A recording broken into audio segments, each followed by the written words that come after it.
అందరికీ నమస్కారం. ఆ వీడియోలో ఉన్న ఆ మహిళను నేను రైల్వే కోడూరులో గవర్నమెంట్ జాబ్ చేస్తూ ఉంటాను. గత సంవత్సరంన్నర ముందు జూన్ 14, 2024లో రైల్వే కోడూరు ఎమ్మెల్యే అయిన అర్వా శ్రీధర్ గారికి నేను కంగ్రాచ్యులేషన్స్ చెప్దామని చెప్పేసి ఫేస్బుక్ ద్వారా మెసేజ్ చేయడం జరిగింది. అతను మొదటి రోజు అయినా సరే నాతో 2-3 గంటలు మాట్లాడారు. లాస్ట్లో అతని నెంబర్ నాకు ఇచ్చి నా నెంబర్ అతను తీసుకున్నారు. టెలిగ్రామ్ అనే యాప్లో నాకు మెసేజ్ చేశారు. నా గురించి అంతా తెలుసుకుంటూ వచ్చారు. అంటే నువ్వేం చేస్తూ ఉంటావు, ఎక్కడ ఉంటావు, నీకు పెళ్ళయిందా, నీ భర్త ఏం చేస్తాడు, పిల్లలు ఉన్నారా, ఇదంతా తెలుసుకుంటూ వచ్చారు. నా భర్త నాకు దూరంగా ఉంటున్నాడు అనేసి తెలుసుకున్నారు. నేను నా బాబుతో ఉంటాననేసి నేను చెప్పాను. అలా అనుకోవద్దు, నువ్వేం ఒంటరివి కాదు, నీకు నేనున్నాను, ఎటువంటి సిచ్యువేషన్ అయినా సరే నేను నీకు ఉంటాను అని చెప్పేసి నెక్స్ట్ డే నుంచే నాకు అటువంటి ప్రామిసులు చేయడం జరిగింది. అటువంటి భరోసాలు ఇవ్వటం జరిగింది ఆయన నుంచి. సరే అని చెప్పేసి నేను నార్మల్గానే మాట్లాడుతూ వచ్చాను. ఒక 2 రోజుల తర్వాత ఆయన నా న్యూడ్స్ అడగడం స్టార్ట్ చేశారు. వీడియో కాల్స్ చేయని చెప్పేసి బలవంతం చేయడం స్టార్ట్ చేశారు. ఇదంతా కరెక్ట్ కాదండి అనేసి నేను అన్నప్పుడు అతను చాలా ఫాస్ట్గా టర్న్ అయిపోయి సీరియస్ అయిపోయి నన్ను బెదిరించడం జరిగింది. ఇది నా కోడూరు, నా నియోజకవర్గం, నువ్వు ఒక చిన్న ఎంప్లాయీవి, నీకు ట్రాన్స్ఫర్ చేయాలన్నా సరే నేనే దిక్కు, నీ మీద ఎంక్వైరీలు వేయిస్తాను, నీ కొడుకు నువ్వు ఒక్కరే ఉంటారు, జాగ్రత్త మరి చూసుకో అని చెప్పేసి బెదిరించడం జరిగింది. అయినా కూడా నేను న్యూస్ పంపలేదు. కానీ దాని తర్వాత నుంచి కలుద్దామని చెప్పేసి నన్ను చాలా టార్చర్ చేయడం జరిగింది. కలుస్తావా లేదా అని చెప్పేసి బెదిరించడం జరిగింది.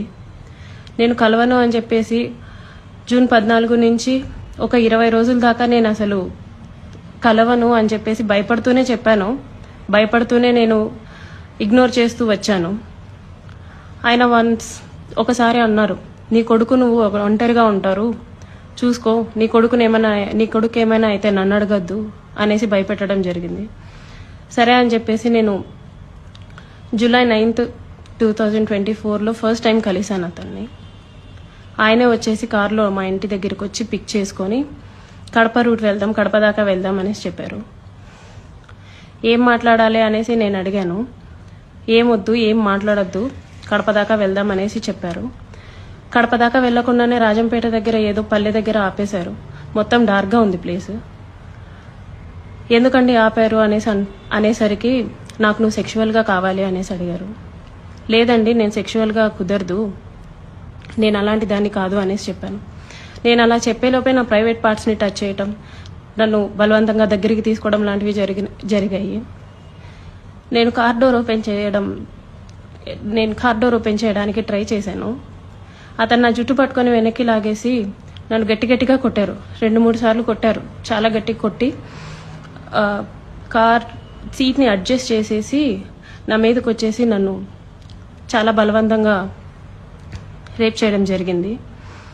నేను అరవడానికి ట్రై చేస్తుంటే నన్ను చాలా గట్టిగానే కొడుతూ వచ్చారు. అలా నా మీద ఫస్ట్ అటెంప్ట్ జరిగింది. నన్ను ఇంటి దగ్గర డ్రాప్ చేసి నేను దిగుతున్న టైంలో, నువ్వు ఈ విషయం ఎవరికైనా చెప్పినా సరే నువ్వు కొలాప్స్ అయిపోతావు, నీ ఫ్యామిలీ కొలాప్స్ అయిపోతుంది, స్పాయిల్ చేసిస్తాను అని చెప్పేసి నాకు చెప్పడం జరిగింది. నేను ఆ భయంతో నేను వెళ్ళిపోయాను, ఇంటికి వెళ్ళిపోయాను. నేను మా బాబే ఉంటాము. నెక్స్ట్ డే కూడా ఆయన కలుద్దాం, మాట్లాడాలి అని చెప్పేసి బెదిరిస్తూ వచ్చారు. అలా నాకు ఆగస్ట్ ఎండింగ్లో నా ఫస్ట్ ప్రెగ్నెన్సీ అతని వల్ల వచ్చింది. ఈ విషయం నేను అతనికి చెప్పాను. చెప్తే అబార్షన్ చేయించుకో వెంటనే అనేసి అన్నారు.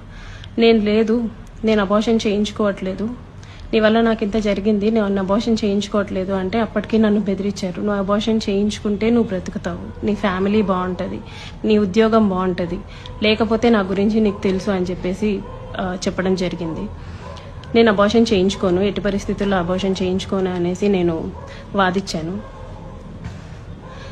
ఒక 2-3 సార్లు 2-3 రోజులు నన్ను బాగా బెదిరించి తర్వాత అష్యూరెన్స్ ఇచ్చారు. సరే, నీ భర్తకి నువ్వు విడాకులు ఇచ్చేసి నేను నిన్ను పెళ్లి చేసుకుంటాను, మీరు ఎలాగా దూరంగానే కదా ఉంటారు, నేను నిన్ను పెళ్లి చేసుకుంటాను, నీ భర్తకి నువ్వు విడాకులు ఇచ్చేసి అనేసి అన్నారు. అప్పటికి నేను ఒప్పుకోలేదు. అబార్షన్ చేయించుకో, ఇది అయితే ఫస్ట్ అబార్షన్ చేయించుకో అని చెప్పి నమ్మించడానికి నేను నిన్ను పెళ్లి చేసుకుంటాను అనేసి నాకు చెప్పారు. నేను చాలా రోజులు చేయించుకోలేదు. అలా ఒక 2 months నాకు ప్రెగ్నెన్సీ ఉంది. దాని తర్వాత ఇంకా ఆయన కంటిన్యూస్గా బెదిరిస్తూ ఇంటికి వచ్చి కొడుతూ చేయించుకుంటావా లేదా అని చెప్పేసి టార్చర్ చేస్తూ ఫైన్ డే నేను అబార్షన్ చేయించుకున్నాను. ఆయన మాటలు నమ్మి నన్ను పెళ్లి చేసుకుంటారని ఆయన ఇచ్చిన అష్యూరెన్స్ని నేను నమ్మి నేను అబార్షన్ చేయించుకున్నాను. ఇలా ఈ 1.5 yearలో నాకు 5 abortions అయ్యాయి ఆయన వల్ల. ఎప్పుడూ మా ఇంటికి రావటం, నాకు ఇష్టం లేదు అని చెప్పినా సరే నన్ను బలవంతంగా బయటికి తీసుకెళ్ళో లేకపోతే ఇంట్లోనో నన్ను కొట్టి మా వాళ్ళని బూతులు తిట్టి చాలా రకంగా నన్ను సెక్షువల్లీ అటెంప్ట్ చేయడం జరిగింది. నాకు తెలియని విషయం ఏంటంటే ఆయన నాకు తెలియకుండా మా వాళ్ళ నెంబర్స్, మా వాళ్ళ కాంటాక్ట్ డీటెయిల్స్, ఇంటి అడ్రస్లు ఇవన్నీ కనుక్కొని నా భర్తకి కాల్ చేసి నువ్వు ఆ పిల్లకి విడాకులు ఇవ్వాలి, విడాకులు ఖచ్చితంగా ఇవ్వాలి, లేకపోతే నిన్ను, నీ ఫ్యామిలీని, నీ కొడుకుని ఎవరిని వదలను, అందరినీ చంపేస్తాను అనేసి బెదిరించడం జరిగిందంట. ఇది నాకు తెలీదు, ఈ విషయం నాకు తెలియదు. నా భర్త నన్ను తర్వాత కాల్ చేసి అసలు ఏం జరుగుతుంది అక్కడ అనేసి అన్నారు. ఇలా జరుగుతుంది అనేసి నేను మా ఇంట్లో వాళ్ళకి చెప్పాను. ఇలా రోజు ఇంటికి వస్తున్నాడు, నన్ను కొడుతున్నాడు, నన్ను టార్చర్ చేస్తున్నాడు, ఫిజికల్లీ నన్ను చాలా వాడుకుంటున్నాడు అనేసి నేను చెప్పి ఏడ్చాను.